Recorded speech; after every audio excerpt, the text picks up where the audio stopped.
जय जोहार, नमस्कार। छत्तीसगढ़िया न्यूज देख रहे हैं आप। छत्तीसगढ़ की तमाम बड़ी खबरों को विस्तार से बताएंगे। केंद्रीय शिक्षा मंत्रालय के ज्वाइंट सेक्रेटरी रायपुर पहुंचे, जहां उन्होंने छत्तीसगढ़ में संचालित 172 Swami Atmanand English medium school का तारीफ किया। केंद्रीय सेक्रेटरी मनीष गर्ग ने कहा कि बच्चे इनोवेटिव तरीके से अच्छे से पढ़ाई कर रहे हैं और स्कूलों की काया पलट कर अच्छे से पढ़ाई आधुनिक तरीके से कराई जा रही है। साथ ही इन्होंने कोरोना काल में चलाए जा रहे पढ़ाई तुहर द्वार और मोहल्ला क्लास की भी तारीफ की। आपको बता दें कि छत्तीसगढ़ में 100 दिन पढ़ाई कैंपेन अच्छे तरीके से चलाया गया है। आपको बता दें कि इस कैंपेन के तहत 100 दिनों तक बुनियादी शिक्षाओं को बढ़ावा देने के लिए शिक्षक और बच्चे दोनों मिलकर के मेरे बच्चे तो इतना कर ही सकते हैं अभियान के द्वारा प्रदेश में इस मुकाम को हासिल किया गया है।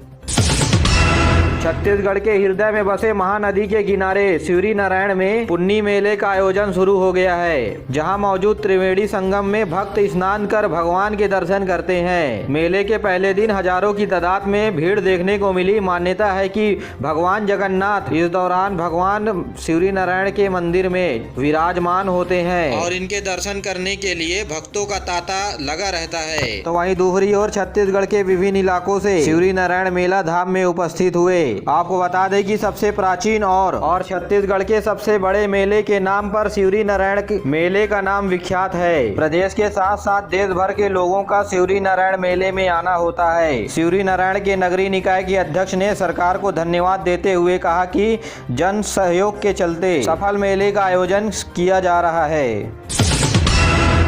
स्वच्छता सर्वेक्षण में नंबर 1 आने के लिए अंबिकापुर नगर निगम ने स्वच्छता व्यवस्था को और दुरुस्त कर दी है, जिसके मद्देनजर नगर निगम फीडबैक लोगों से ले रहा है। रोजाना 200 से अधिक लोगों का फीडबैक नगर निगम के द्वारा स्वच्छता के ऊपर लिया जा रहा है, ताकि कमी वाले क्षेत्रों में और बेहतर काम हो सके। नगर निगम का कहना है कि इससे लोगों के द्वारा अच्छे फीडबैक मिलेंगे, जिससे नगर के कर्मचारी अमल करते हुए एक बार फिर स्वच्छता के नाम पर प्रथम स्थान के नाम पर बड़ी भूमिका होगी।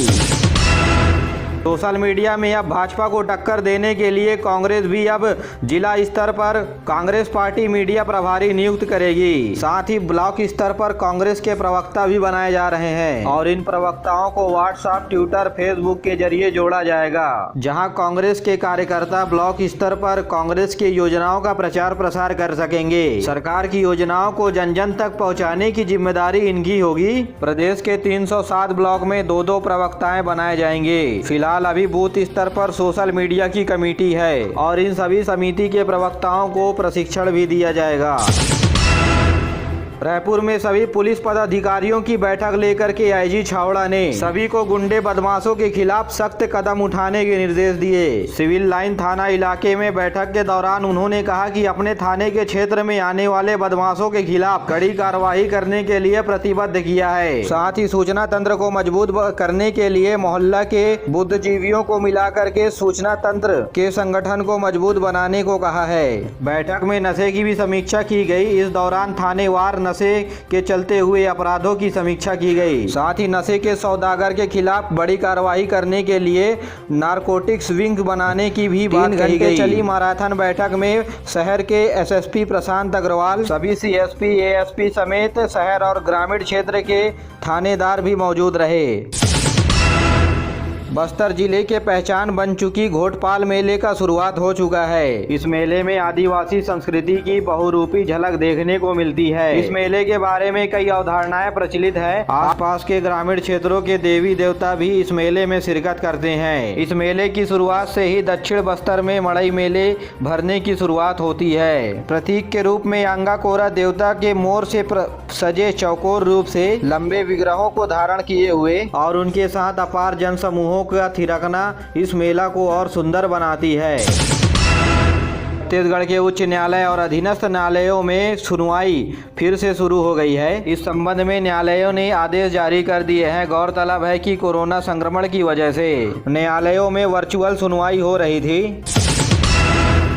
राज्य सरकार ने गौठानों में गोबर से बिजली उत्पादन के लिए 5 युवा उद्यमियों से एमओयू पर साइन किया है। इस एमओयू पर उद्यमियों के माध्यम से अगले 5 सालों में 10-10 करोड़ रुपए इन युवकों के द्वारा गौठानों में खर्च की जाएगी। गोठानों में बिजली बनाने के लिए खरीदे गए गोबर का उपयोग उद्यमियों के द्वारा आसानी से किया जाएगा और शहर में होने वाले हरे वेस्टेज का उपयोग भी विद्युत उत्पादन के माध्यम से किया जाएगा। यह जानकारी कृषि मंत्री रविंद्र चौबे के द्वारा गोधन योजना की वार्षिक बैठक में इन बातों का चर्चा किया। गोठानों में उत्पादकों की बेहतर मार्केटिंग व्यवस्था करने के भी निर्देश दिए।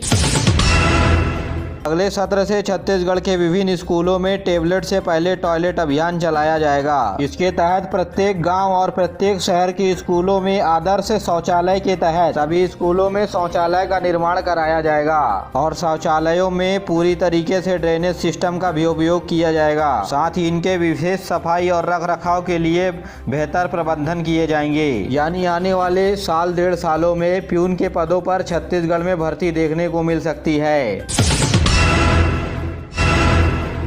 देश में टीकाकरण के माध्यम से एक और महत्वपूर्ण उपलब्धि पाने के लिए देश के प्रधानमंत्री ने अपनी खुशी जाहिर करी। देश में पात्र 50% से अधिक आबादी को पूरी तरह से वैक्सीनेट कर दिया गया है। देश में कोविड टीकाकरण अभियान के तहत 127 करोड़ 93 लाख पात्र लोगों को टीका लगाया जा चुका है। इधर छत्तीसगढ़ में भी कोरोना टीका के दोनों डोज लेने वालों की संख्या 1 करोड़ से अधिक हो गई है। कोरोना से बचाव के लिए प्रदेश में अब तक 1 करोड़ 22 हजार लोगों को कोरोना के दोनों टीके लगाए जा चुके हैं। यह संख्या पात्र आबादी के 1 करोड़ 96 लाख के 51% है। करीब 96 लाख लोगों को डबल वैक्सीन लगाई जानी बाकी है। इधर कोरोना टीकाकरण में रफ्तार बनाने के लिए 1 दिसंबर से धान समिति केंद्रों में भी टीका लगाई जा रही है। प्रदेश में अब तक दोनों खुराक को मिला करके 2 करोड़ 69 लाख से ज्यादा टीके लगाए जा चुके हैं। इसी बीच प्रदेश में कोरोना संक्रमण के 25 नए मामले सामने आए हैं। वर्तमान में कोरोना मरीजों की संख्या 330 है, जिनका इलाज प्रदेश के अलग अलग अस्पताल और होम आइसोलेशन में किया जा रहा है।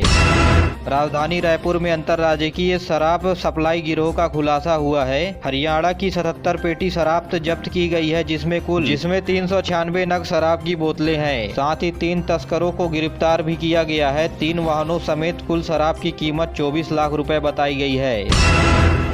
बलरामपुर में किसानों को अलग तरीके से बढ़ावा देने के लिए प्रदेश में लाख बीज उत्पादन के लिए ट्रेनिंग दी जा रही है, ताकि किसानों की आर्थिक स्थिति मजबूत हो जाए। बलरामपुर के रघुनाथ नगर वन परिक्षेत्र में प्रदेश सरकार की तरफ से लाख की खेती को बढ़ावा देने के लिए किसानों को लाख की खेती से जोड़ने की कवायद शुरू हो गई है। आपको बता दें कि पलाश या बेर के पेड़ों पर सूक्ष्म कीड़ों के माध्यम से लाख के बीज को 8 से 9 महीने तक लगे रहने देते हैं, जिसके बाद लाख तैयार हो जाता है और इसका सीधा फायदा किसानों को पहुंचता है। राज्य सरकार अब ऑन द स्पॉट लाख लेने की भी तैयारी शुरू कर दी है।